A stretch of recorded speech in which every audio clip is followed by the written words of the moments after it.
Hello guys, welcome back to another stock की financial result की video and I hope you guys are doing absolutely fine. तो guys इस video में हम लोग अपोलो माइक्रोसिस्टम्स की फाइनेंशियल ईयर 2027 की फर्स्ट क्वार्टर की मतलब जून 2026 की क्वार्टरली रिजल्ट के बारे में डिस्कस करने वाले हैं। तो गाइस अपोलो माइक्रोसिस्टम्स की फाइनेंशियल ईयर 2027 की फर्स्ट क्वार्टर की अनऑडिटेड कंसोलिडेटेड फाइनेंशियल रिजल्ट यहाँ पर आप लोगों के सामने है एंड यहाँ पर जितने भी सारे फिगर्स दिया हुआ है वो सब लैक्स में है, सिर्फ और सिर्फ इस कंपनी की ईपीएस डेटा को छोड़ के।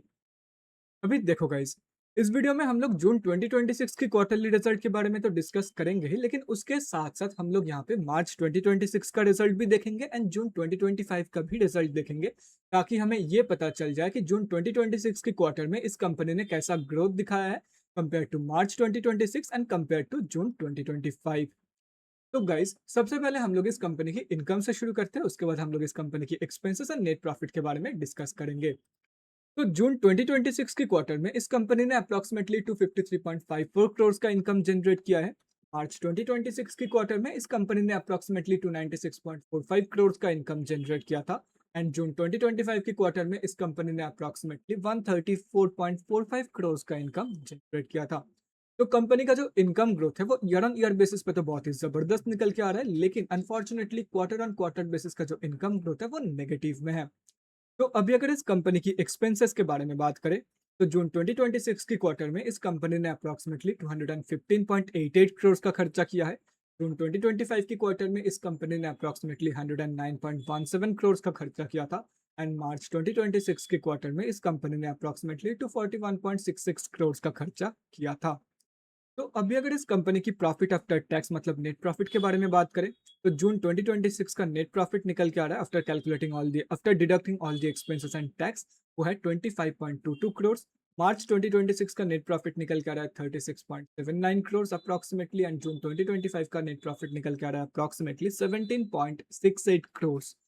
तो कंपनी का जो प्रॉफिट ग्रोथ है वो भी कंपनी की इनकम ग्रोथ की तरह ईयर ऑन ईयर बेसिस पे पॉजिटिव में है, लेकिन unfortunately quarter on quarter basis का जो इनकम ग्रोथ है वो नेगेटिव में निकल के क्वार्टर ऑन क्वार्टर बेसिस का जो प्रॉफिट ग्रोथ है वो इनकम ग्रोथ की तरह नेगेटिव में निकल के आ रहा है।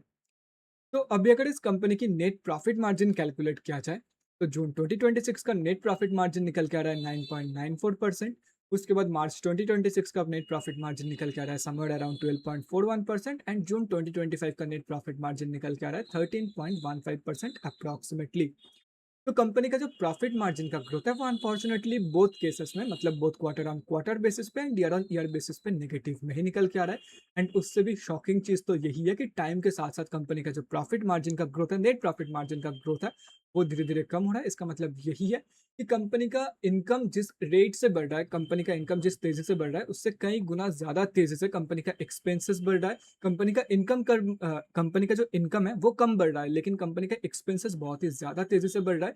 इसीलिए एक साल के अंदर अंदर 13.15% से 13.15% से कंपनी का नेट प्रॉफिट मार्जिन रिड्यूस होकर एक साल के अंदर अंदर 9.94% हो चुका। अगर ऐसा ही चलता रहा तो डेफिनेटली एक टाइम के बाद ये कंपनी लॉस मेकिंग बन जाएगा, क्योंकि कंपनी का एक्सपेंसेस ज्यादा तेजी से इंक्रीज हो रहा है कंपेयर टू कंपनी का इनकम। एक टाइम के बाद कंपनी का एक्सपेंसेस इनकम से भी ज्यादा हो जाएगा एंड उस दिन ये कंपनी लॉस मेकिंग बन जाएगा। बाकी अगर कंपनी का मैनेजमेंट अगर सुधार कर लेती है फिर अलग बात है, लेकिन जो ग्रोथ रेट अभी कंपनी दिखा रहा है उस हिसाब से ये कंपनी आज नहीं तो कल लॉस मेकिंग बन जाएगा। आप खुद ही देखो ना, 13.15% से मार्च में 12.41% हो गया, उसके बाद अभी जून में 9.94% हो गया, मार्च में मतलब 3 महीने के अंदर अंदर 12.41 से 9.94 हो गया, एक साल में 13.15 से 9.94 हो गया। कितना ज्यादा ड्रास्टिकली रिड्यूस हो रहा है कंपनी का नेट प्रॉफिट मार्जिन। अगर ऐसा ही चलता रहा तो एक देखो, इस बार 3% रिड्यूस हुआ, ऑलमोस्ट 4% के आसपास, 3% ही मान के चलो, 3-3% करके अगले आने वाले 3 साल के अंदर ये कंपनी लॉस मेकिंग बन जाएगा अगर ऐसा ही चलता रहा। बाकी अगर कंपनी की ईपीएस के बारे में बात करें आखिर में, तो ईपीएस का वैल्यू बहुत बेसिक एंड डायलूटेड में ऑलमोस्ट सेम ही है। जून 2026 का ईपीएस का वैल्यू निकल के आ रहा है 0.75 बहुत बेसिक एंड डायलूटेड में। मार्च का बेसिक का वैल्यू है 1.11, डायलूटेड का वैल्यू है 1.10 एंड जून 2025 का बेसिक का वैल्यू है 0.59 एंड डायलूटेड का वैल्यू है 0.57 के आसपास। तो कंपनी का जो ईपीएस का ग्रोथ है वो भी कंपनी की इनकम एंड प्रॉफिट ग्रोथ की तरह ही क्वार्टर ऑन क्वार्टर बेसिस पे नेगेटिव में and year on year basis पे पॉजिटिव में निकल के आ रहा है। बाकी अगर कंक्लूजन की बात करें तो देखो, मैं यही बोलूंगा, कंपनी का जो इनकम ग्रोथ है वो ईयर ऑन ईयर बेसिस पे तो बहुत ही बढ़िया है, लेकिन कंपनी के जो एक्सपेंसेस है वो बहुत ही तेजी से बढ़ रहा है। कंपनी का इनकम भी उतनी तेज़ी से इंक्रीज़ नहीं हो रहा है, जितनी तेज़ी से इस कंपनी का एक्सपेंसेस इंक्रीज़ हो रहा है। एंड अगेन अगर ऐसा ही चलता रहा तो एक पॉइंट ऑफ टाइम पे आकर के से मतलब आज से ऑलमोस्ट 3-4 साल बाद जा कर के कंपनी के एक्सपेंसेस ज़्यादा हो जाएगा कंपेयर टू कंपनी का इनकम। एंड आपको पता ही है जब एक्सपेंसेस ज़्यादा हो जाता है कंपेयर टू इनकम तब कंपनी का क्या हाल होता है, तब कंपनी लॉस मेकिंग बन जाता है। तो जो ग्रोथ कंपनी ने दिखाया है, वो मेरे हिसाब से सही नहीं है। कंपनी का मतलब इस बेटर हो सकता था, कंपनी पॉजिटिव ग्रोथ दिखा सकता था। बट अगेन मेरे हिसाब से तो भाई कंपनी का रिज़ल्ट कुछ ख़ास नहीं है। बिलो एवरेज ही मैं बोलूँगा, specially due to the net profit margin reduction. बाकी ये था मेरा पॉइंट ऑफ व्यू, रिज़ल्ट भी मैंने आप लोगों के साथ शेयर कर दिया है। तो guys that's it for this video. अगले वीडियो में मिलते हैं किसी और कंपनी की रिज़ल्ट के साथ। बाकी इन पर्टिकुलर अगर आपको किसी कंपनी के रिज़ल्ट के बारे में जानना है तो कमेंट सेक्शन में कमेंट करके आप मुझे बता सकते हो। अगर उस कंपनी का रिज़ल्ट आउट हो गया होगा तो मैं डेफ़िनेटली उसके ऊपर वीडियो बना दूँगा। तब तक के लिए bye guys, take care and stay safe. मिलते हैं नेक एक सॉरी मिलते हैं एक नई वीडियो में किसी और कंपनी की रिज़ल्ट के साथ।